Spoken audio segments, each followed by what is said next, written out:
Hello everyone, Shinto Bean here playing some more Warhammer combat cards. Got a couple things I want to show you in this video. First of all, if we go over to the campaign tab, currently we have a Tau campaign going on. It's going to be running for another day. The reward for this was the Skyraid Gunship, which has the Big Game Hunter trait.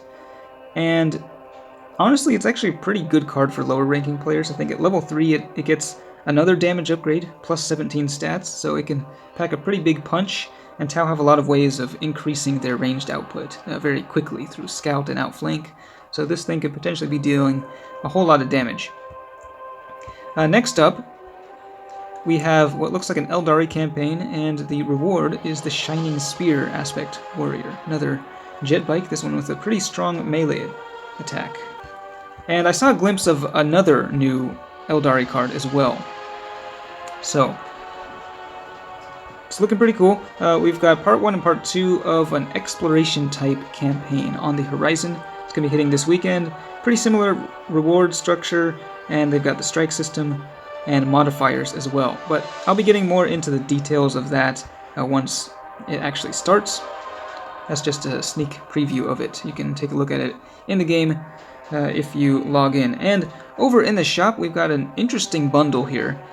Of course, it's one of these expensive plasma bundles. I usually don't buy these, but this one is quite tempting because it has 6 different legendaries, and some of these are actually pretty good. I've got Ironhand Strachan. I've only got him at level 2, so I would like extra copies of him. It's a very solid card for 30 points. The Crimson Hunter Exarch is a fun one.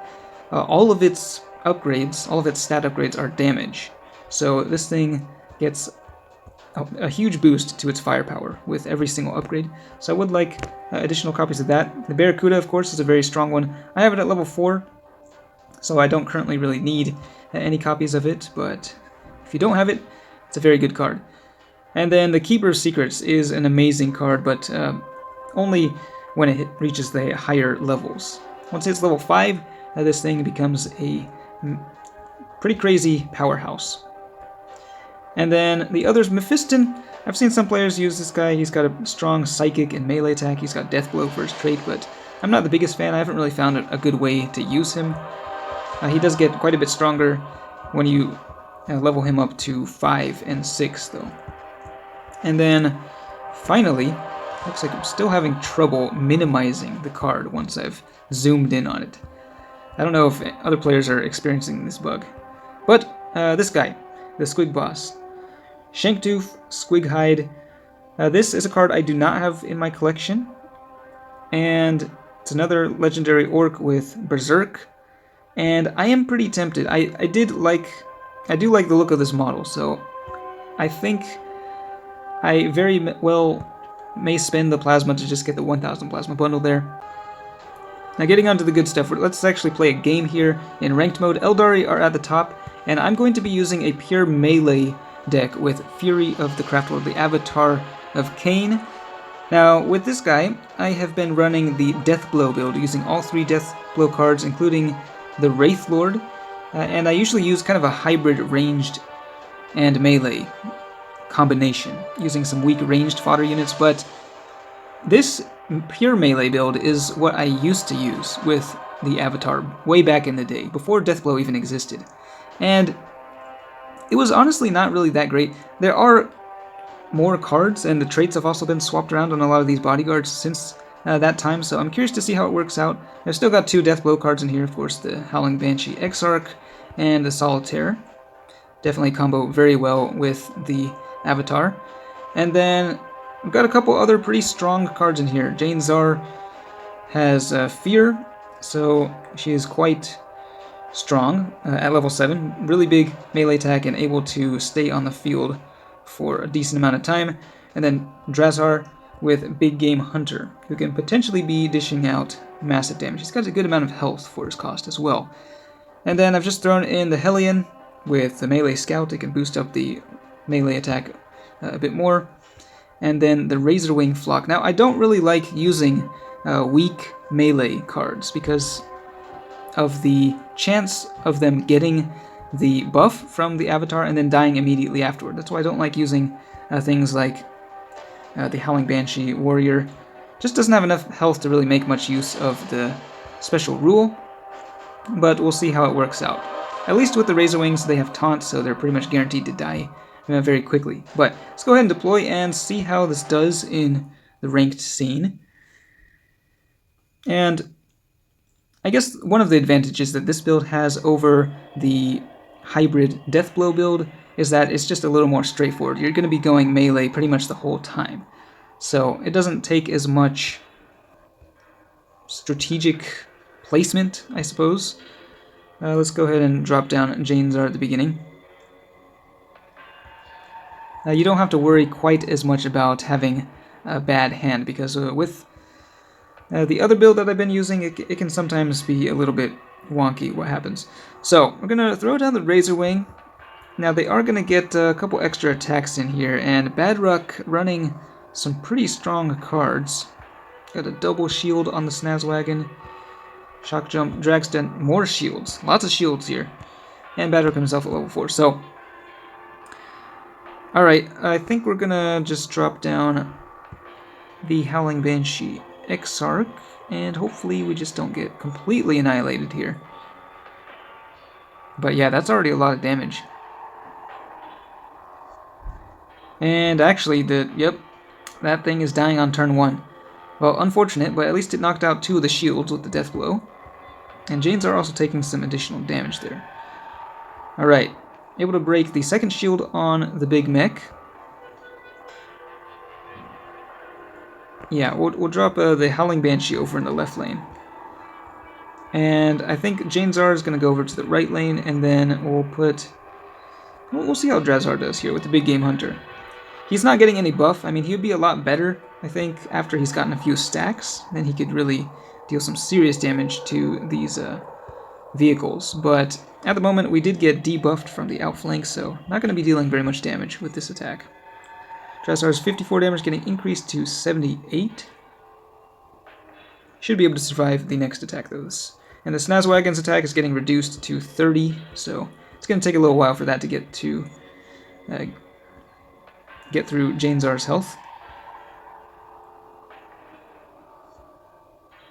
Okay, and it looks like, let's see, this thing has 17 melee, so it's going to be able to kill the Howling Banshee, but with its melee attack, so that doesn't trigger Badrukk's special rule.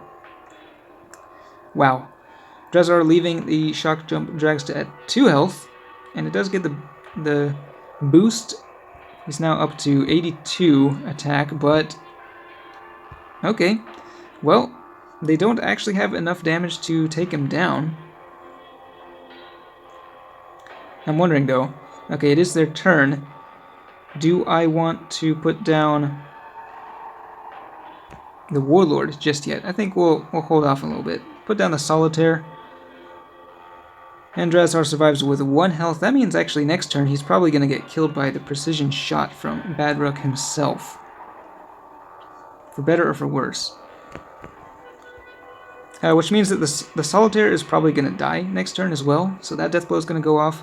Janezar just smashing her way through the Snazwagon, but if they have the Dakajet, even with the Fear, it's still probably, yeah, it's definitely going to be able to kill Janezar. So let's see here. 30 damage. Fortunately, it takes both of its attacks. And here's Badrukk with his extra attack. Yeah, they're going to have no problem wiping this out. And unfortunately, it's a bit of a waste. We're not going to get any bonuses here.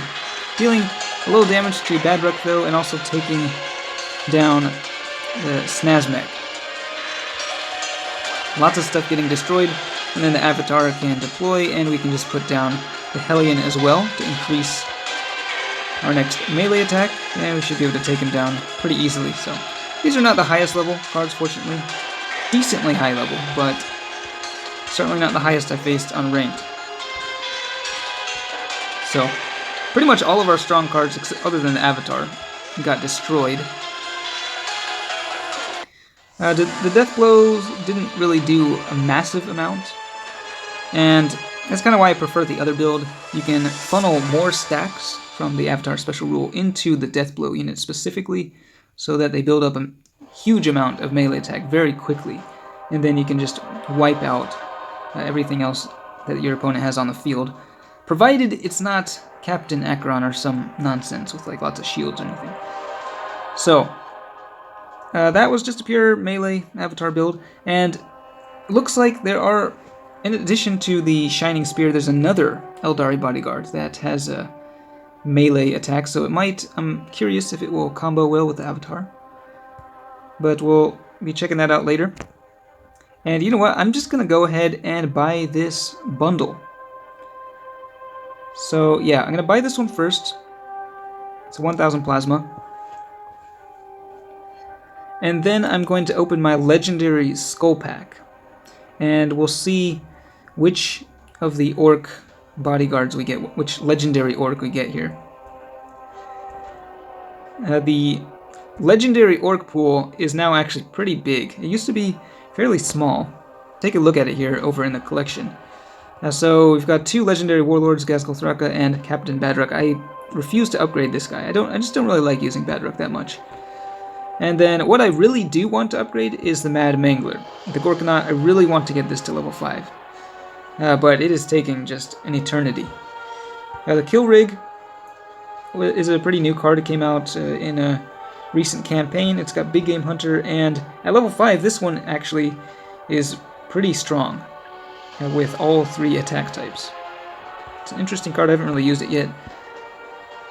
The Defgilla Wartrike is a very good card, especially with with Boss Zagstruck. And at level 5, does get a pretty big melee attack boost. And here's the new guy, the Beast Boss on the Squigosaur. Level 1 he's pretty bad, but at level 2 he gets a melee upgrade. And yeah, it'll be fun using him with the new Orc Warlord. And then down here is the final legendary bodyguard, the mini tank squadron, and I already have plenty of copies of that. So let's go ahead and open this legendary skull pack and pray that we get something good. 2 legendaries, and it is okay. Well, not bad. We got the Squigosaur and Marnius. Well, I don't really need any more copies of Marnius Calgar, although I guess Calgar is actually pretty good at level 5. He gets a ranged attack boost. Let's see if we can find him here. Oh, there he is. So I'm at level 4, another 3 copies, and he actually gets pretty beefy, pretty strong. I don't really use him at the moment, but yeah. So, not bad. Definitely looking forward to the exploration type campaigns this weekend, but if you have any questions about anything in here, let me know. Thanks for watching, and I will see you next time.